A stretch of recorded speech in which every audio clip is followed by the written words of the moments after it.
Body image issues related to weight and appearance are now prevalent on a global scale, causing widespread mental health pressures. I'm journalist Angela Walker, and in this podcast I talk to inspirational people and discuss underreported issues. My guests today are Boudoir photographer Alexandra Vince, who says she helps women feel empowered through her photography, and we're joined by Kate Richmond, who had extensive corrective surgery. Thank you both for joining us today.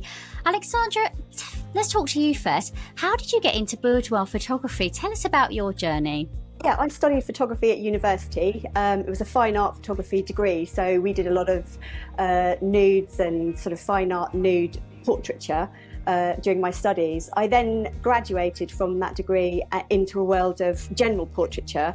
And found that my work, especially with women, had the ability to give a real boost.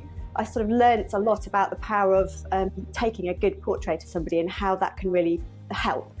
And then I came up with the idea in 2002 of opening a studio that specialised in doing just that for women, which was an opportunity for women to have portraits, full body portraits, where they get to see themselves in all their glory. And get a better perspective of their body shape. I'm passionate, I'm really obsessed with helping women feel more body confident. And my tool, if you like, is my camera. And I'm able to show people a really flattering perspective of their body through this genre of boudoir photography. So I've been actually doing it for 22 years now. And my company, For Your Eyes Only Portraits, photographed over 20,000 women during that time. Not just me doing that behind the camera, but a collection of different photographers. So it's been a very interesting journey, because obviously over such a long period of time, I've witnessed lots of changes in the industry, changes in photography, changes in body image, and obviously along came social media with all the pressures that brought with it. So how many of your clients would you say have got problems with their body image? I think a lot of women feel disconnected from their feminine. They feel, at odds with things that make us women. Our curves, the way that our flesh is and the skin is, scars, cellulite, all those things. They feel, that they have to apologise for what is normal and beautiful, and they disconnect with their feminine side. They sort of lose perspective of who they are, and I'd say that bad disconnect that they have with their bodies, I've witnessed a lot of that, and I'd say most of my clients have had some sort of disconnect. As a woman myself, I've had 2 kids, one by cesarean. I've got the scars to prove it. And it does make you feel different about your body. Like, we're changing all the time. The way that my body looks and feels is very different now from when I was 20. I mean, Kate, tell us about your body image struggles, because I know, you've had difficulties in the past. Can you talk us through your experience? I don't think that probably my body image issues are any different to most people's, to be honest. I would say I was always very unhappy with the way I looked generally, obviously not through social media as such, because that wasn't really such of an issue until I was a fair bit older. But I have realised, having lost a lot of weight, that you tend to pin your happiness and future happiness on X weight or X size. And I found out through losing a lot of weight that isn't the way that you do it. There isn't this golden chalice waiting at that size 12, because I got to that size and probably hated myself more than I did before, because you still see the faults. And I think a lot of it is through comparison. You see other people on Instagram and people look perfect. And if you're always aspiring to be perfect, you're never going to be happy. I mean, you lost a lot of weight. It was at 8 stone that you lost, wasn't it? Yeah. How did you do that? Just talk us through that journey. I ended up doing it through a competition, essentially, which is possibly not the best way to do it. There was an online personal trainer who ran a 12-week competition every 12 weeks. During those 12 weeks, you submitted your photos and your measurements. And at the end of those 12 weeks, and it wasn't who'd lost the most weight, it was who he said had progressed the best, won a £10,000 holiday voucher. Whoa.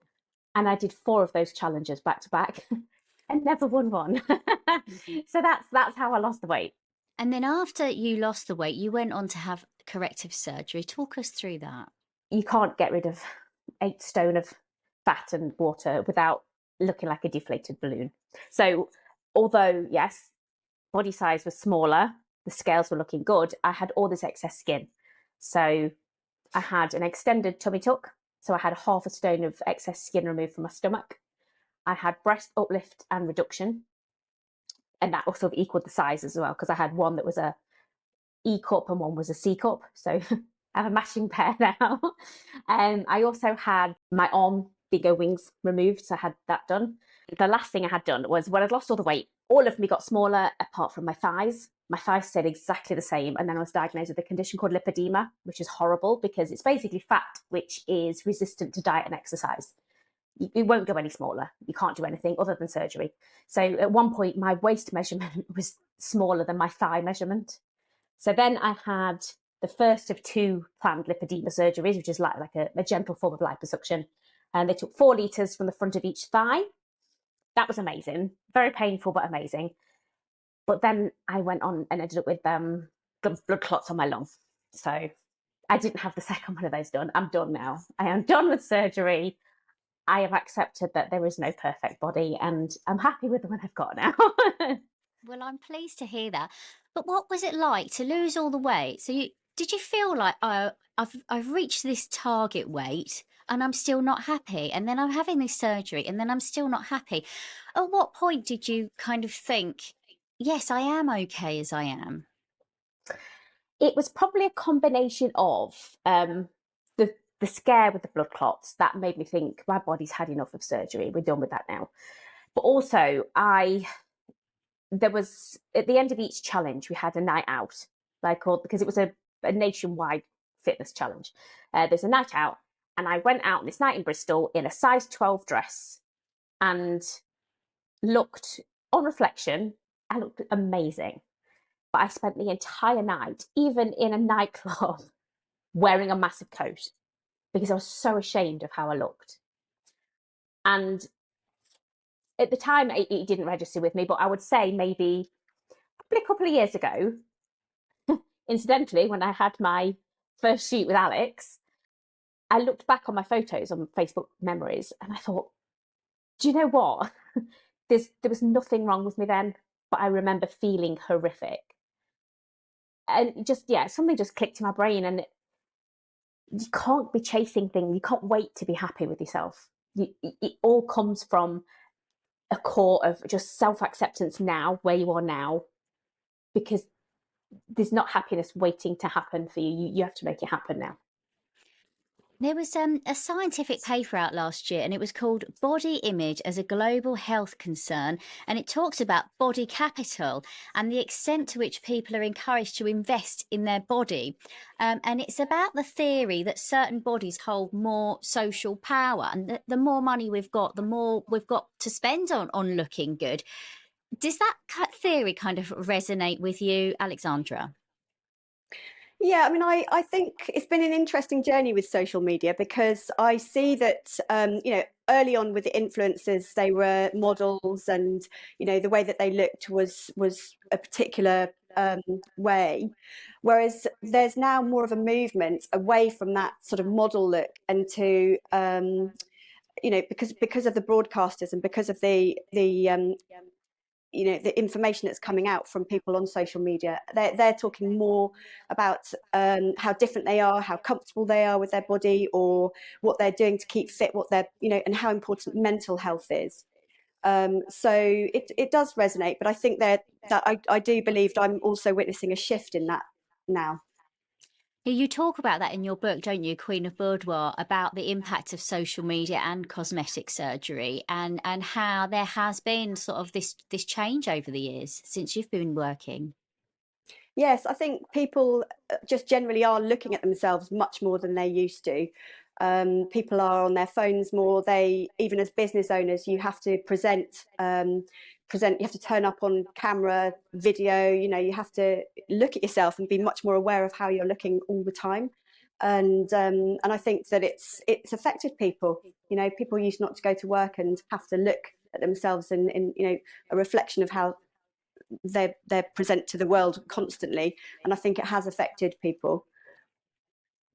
I can definitely relate to that working in TV. And even now, we're doing this video podcast. Well, I've done my hair and makeup beforehand because we do feel like we have to kind of portray a certain image, don't we? And I know that higher income English speaking countries, we have this adherence, they say, to unrealistically slender and muscular bodies. It's like we're aspiring to be, gods and goddesses, and we have to be like the perfect 10 or, like a He-Man kind of shape. Alexandra, how does your experience in photography, I mean, what role does photography play in, we talked about social media, but it's not just social media, is it? It's magazines, it's photographs in magazines as well are showing us these images of people with the perfect body. I mean, to what extent is that the cause of the problem? I think that's part of the problem, but I think that it goes right back to when you're a child. So think about your Barbie doll. Think about the images that we see and we're shown to aspire to as children.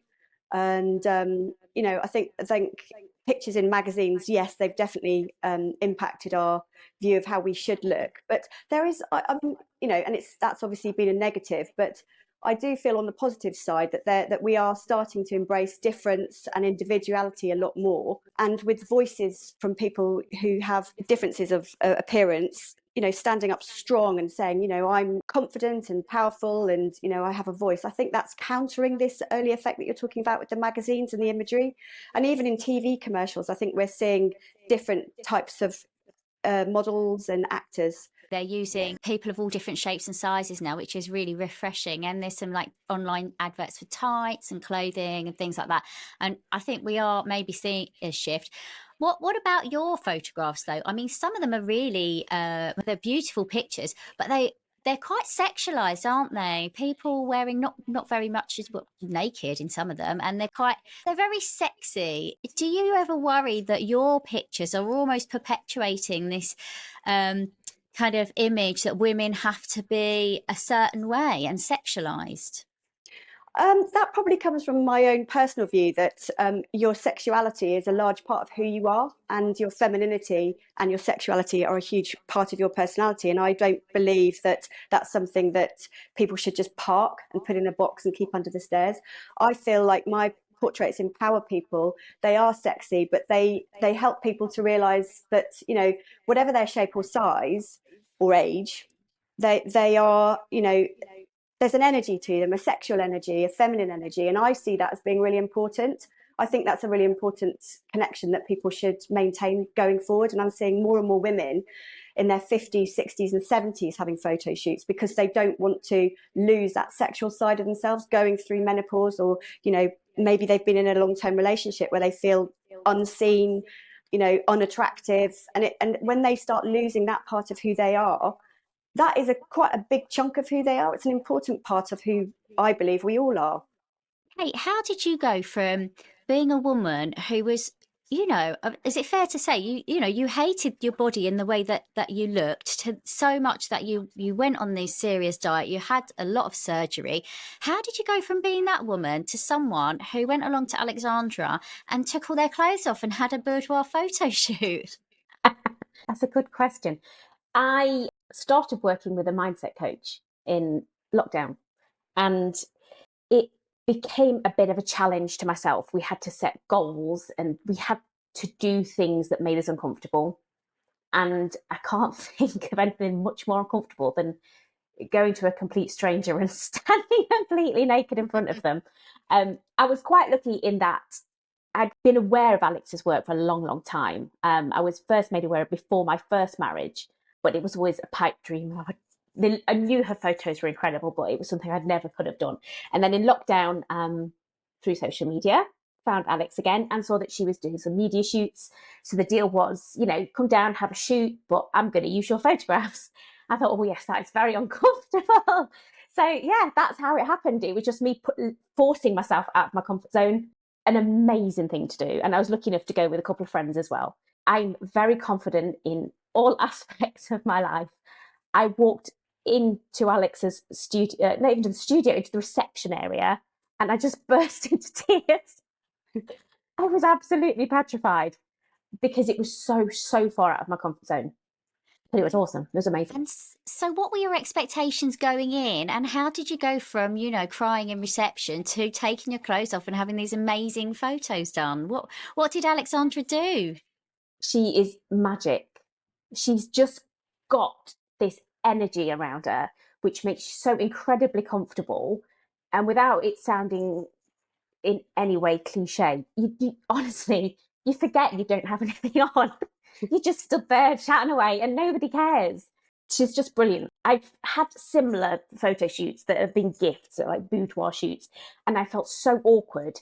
One of them, I came in with a massive migraine because I felt so awful about the whole thing, but it was a gift and I felt like I had to go. So that's another reason I was dreading going to see Alex. But she's awesome. She makes you feel $1 million. What do you do, Alex, when someone comes in for a photo shoot and they're crying in reception? How do you convince them to come in and take their clothes off and let you take photos of them? I like to keep people busy. It's about taking somebody out of their mind, getting their body to do something. So in this case, it's very choreographed poses. So they are. Have you ever done an aerobic workout where, the lady at the front's in her leotard and you're all there doing the thing? You don't really think about yourself in your leotard. You think about what she's doing and what she's telling you to do. So what I'm basically, how I'm helping people is because I'm putting them in a very safe environment. I've got this black box studio, and then I keep my client busy by directing them through about 90 minutes. So it's physical, it's choreographed, it's relatively fast paced and physical. And, it's a process where they're lifting and arching and moving their body. And I actually call them power poses. So what they're doing is telling their brain, I am strong, I am powerful. Moving a shoulder forward, standing in particular postures really does, I believe, send messages to the brain. So that whole process is uplifting in itself. Before people have even seen the photographs, they feel that they've achieved something, they've stepped out of their comfort zone, they've followed very clear and confident direction, and they've ended up naked. And then obviously then you have the resulting photographs afterwards, which are artistic and tastefully nude portraits. They wouldn't have seen their body in those particular poses before. They've never seen, well, most people have not seen a full length, a full body photograph of themselves naked, probably. I mean, you might have some pictures taken on the beach. So if you're on the beach, you're in a bikini, you're sat there, somebody might take a picture of you and you're sat on the sand eating an ice cream and you're all scrunched up. What I get people to do is, stretch and lift and arch and move their bodies in ways that they've certainly not been photographed in before. So that whole process, it's very uplifting, liberating, and makes people really happy, and that's what I want to do. That's lovely. So, Kate, how did you feel then? Like by the time you finished doing the photo shoot, how were you feeling about your body? And what about when you saw the final pictures? At the end, you're absolutely buzzing. It goes so quickly, and you just want to do another one. So you want to book in for another one.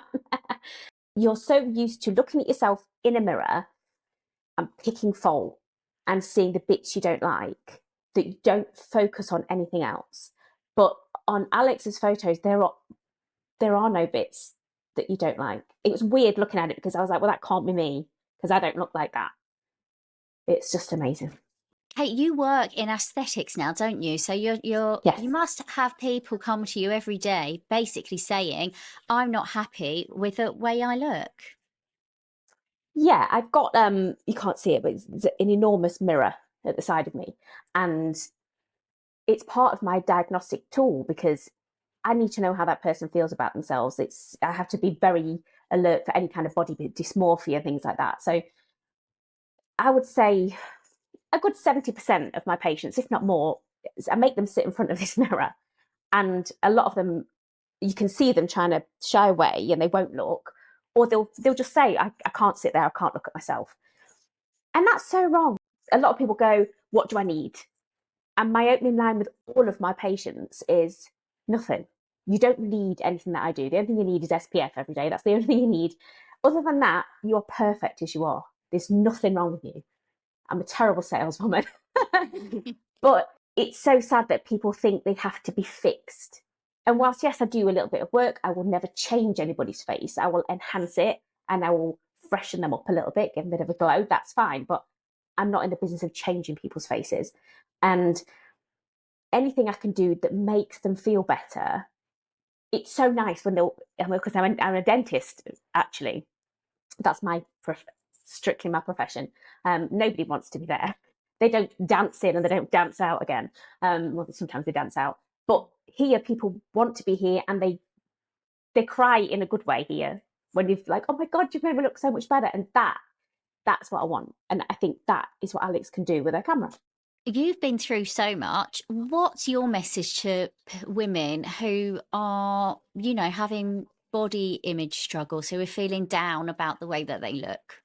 It's you have to start with accepting where you're at now. And it's fine if you want to go ahead and change that for whatever reason. But you can't hate yourself into a better body or a better mindset, because you've got to start where you are and accept that's where we are. And there's nothing wrong with that, but we can move forward. When I look in the mirror and I think, oh, I've got another wrinkle today, I didn't notice that one till today. And I have to say to myself, well, do you know what? I'm never going to be any younger than I am today. So I might as well just try and embrace the way that I look right now instead of wishing that I looked the way that I did 10 years ago. But it is hard, isn't it? Alexandra, how surprised are you that body image is now being cited as a global mental health issue? I'm not surprised at all. But I think people need to learn how to switch that up, and I firmly believe that action is, a step towards fixing that problem.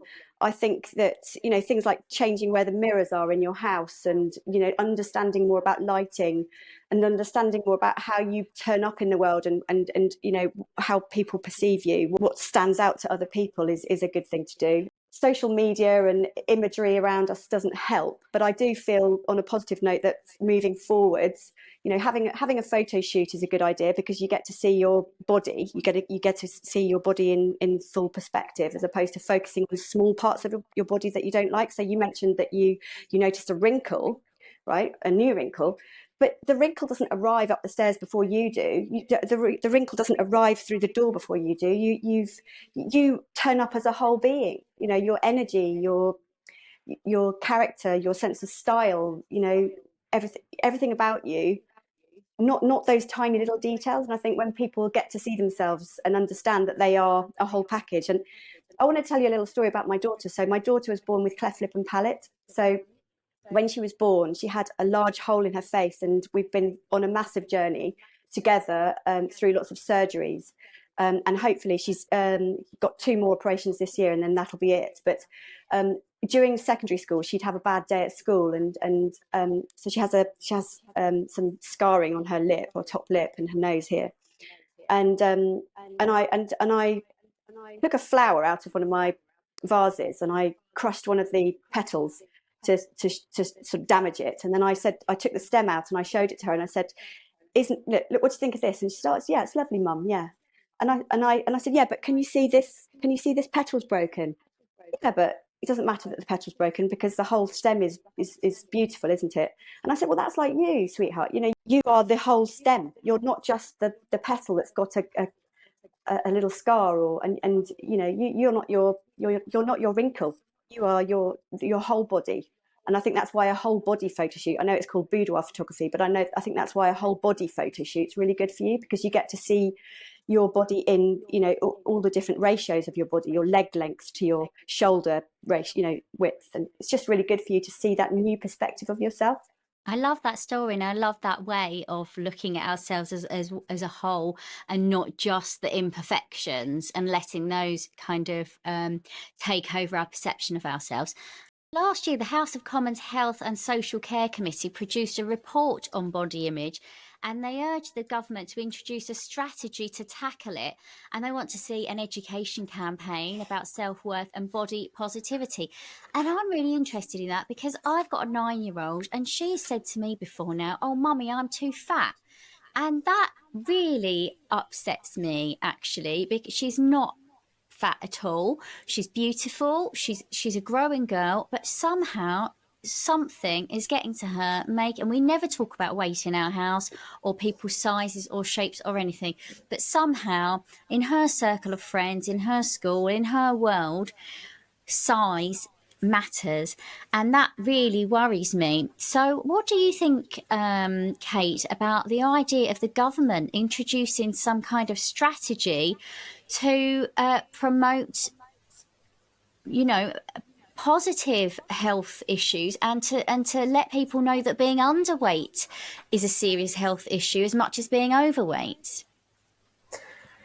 I'm not sure where you could start with that. I think because it's so deeply rooted in everything, it's just accepted, I think, that thin is healthy, which I don't necessarily agree with. I'm still classed as overweight. I don't drink, I don't smoke, I go walking every day, I go to the gym 4 times a week. I'm probably an awful lot healthier than a lot of skinny people out there.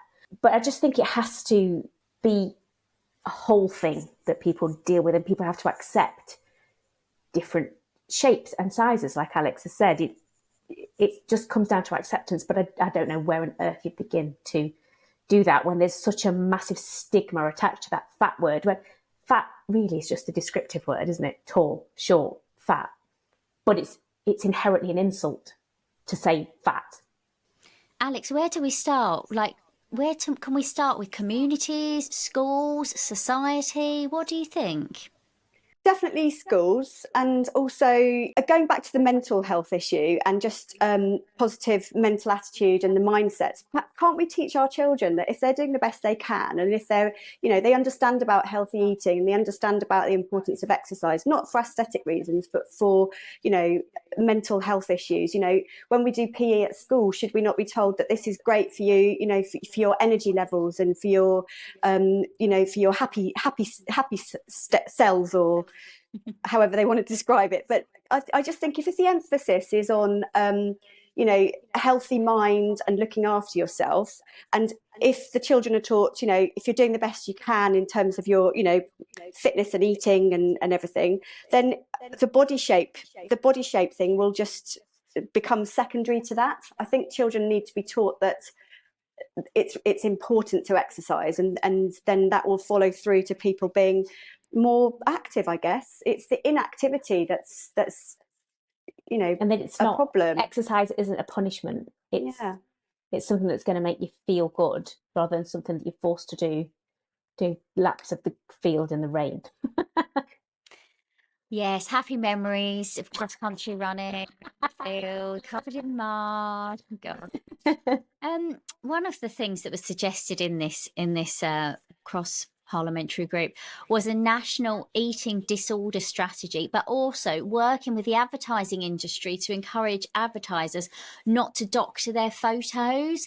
So, we see that all the time, don't we? All the glossy magazines, every photo, and we do it with our own photos now, don't we? We do we put them through apps and things to make people look better. What do you think about encouraging the advertising industry not to doctor their images, or to certainly limit the extent to which they're doing it? I think that's really important. I think that diversity and representation in the things that we surround ourselves with, not just in advertising, but also music videos. It's not just in magazines. I think it's social media, and there aren't the same standards and bodies, I think, representing social media images as there are with, like, say, for example, national television advertising. So what do you do with that when there's that level of freedom? TikTok and Instagram putting out these Yeah, images. exactly. It's What can you do about TikTok when there's someone in another country who's promoting a really thin body image? I mean, there are some shocking accounts on YouTube and Instagram of people who are so thin and unhealthy. And how can we protect our children from that?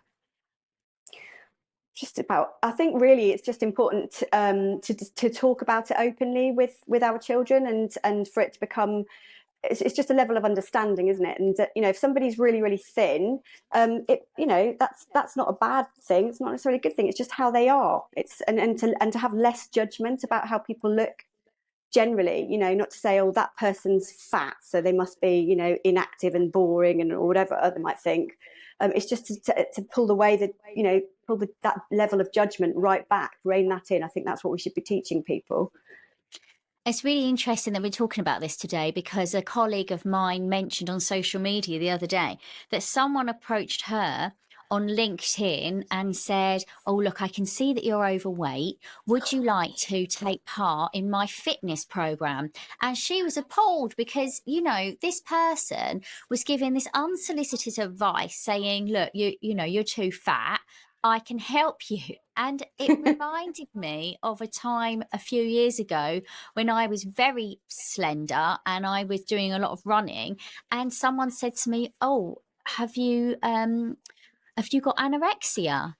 And I was appalled, and I just think, you know, I was healthy but thin, and this person is healthy but bigger, and maybe we just need to change the way that we look at our bodies and realize that there's a whole spectrum and that we can be healthy on the thinner end or on the larger end. I Yeah, think I'm Alex has happy. got that with the judgmental thing. I caught myself last summer. There was a girl, she was probably about 15, 16. She was walking down the street. She had cycle shorts and a crop top and a real big roll on her midriff. And I thought, oh, she shouldn't be wearing that.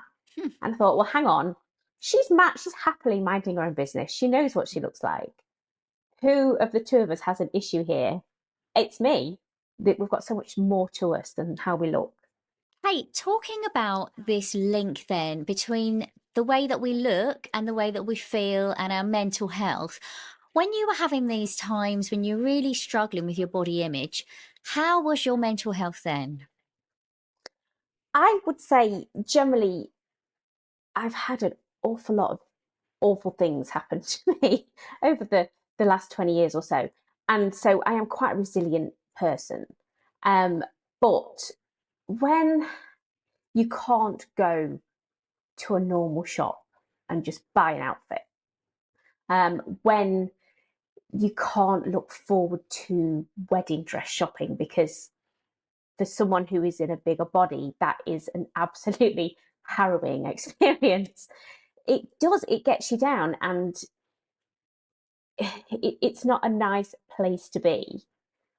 But I do think there's definitely an upturn now in acceptance across the board. So whilst I feel I went through a lot of that on my own and it did really, really get me down, I think maybe I'd like to think things are getting a little bit easier for people now. I think they are a little bit more inclusive for things like that. But it does get you down when it makes you feel not good enough and not worthy, which is ridiculous. As we know, it doesn't matter. When how much did you weigh, Kate, can I ask, when you were at your heaviest? And My heaviest, I was 26 stone. okay, and was there a sequence of events that led up to you putting on weight like that? Yeah. Well, I was pregnant. Um, my husband left me when I was 8 months pregnant. He left me with £92,000 worth of debt that I didn't know I had, and I had to repay every penny. I was raising a child on my own, doing a very stressful career. Um, all of that, it just piled on top. There's certainly a lot of emotional eating. It was comfort, I think, a lot of the time. And that's a very, very, very hard cycle to get out of, acknowledging that that's what you're doing, because it's all well and good doing the calorie controlled competition diet, but it was like 12 weeks on, 3 weeks off, and go crazy in those 3 weeks. So I got into a very, very vicious cycle with that. That was not a great time either. So I wouldn't say for 1 minute I had an eating disorder, because I didn't, but I certainly had disordered eating. So yeah, mental health wise, I think it will affect you whether you're bigger, whether you're smaller. There's always that little nagging thing that you're not good enough. And it's shutting that voice down, which really helps. Eating healthily it's a decision, and it's a mission sometimes, isn't it? Like, I've got friends who spend the whole Sunday meal prepping for the week. That's hard work. I think making things easier for people, and not being supermarkets putting things on offer which are healthier options. You don't ever walk around Asda and it's the really healthy stuff on offer, is it? It's always the bad stuff. That's true. Fresh fruit and veg can be quite expensive, actually. Yeah. Alexandra, what do you think about this connection between the way that we look and the way that we feel and our mental health? I think it's really important to look after yourself and see yourself as a vehicle, an engine. And I understand that some people are not in the right headspace where they can look after themselves or think about, preserving their bodies or looking after themselves in a healthy way. There's lots going on in life, and there can be some really tough times. So I'm aware that it's really important to connect mind and body and healthy eating and exercise and everything. But it's what I would be really interested to know is how I mean, obviously I do photo shoots, and people who come to me with their issues have already gone on a bit of a journey. They've often gone on quite a big journey actually before they come to me, because they're ready to make a change. But it's getting from having the issues where you're struggling to making the changes that I'm not quite sure how we as a society help people do that, without them reaching out, because the healthcare support, mental health care support is there supposedly, but it's not that great. In communities, women can help each other more. And did you know that there's a link between body size and salary? Women who are slimmer earn up to 20% more than women who are larger for doing the same job. Did you know that, Kate?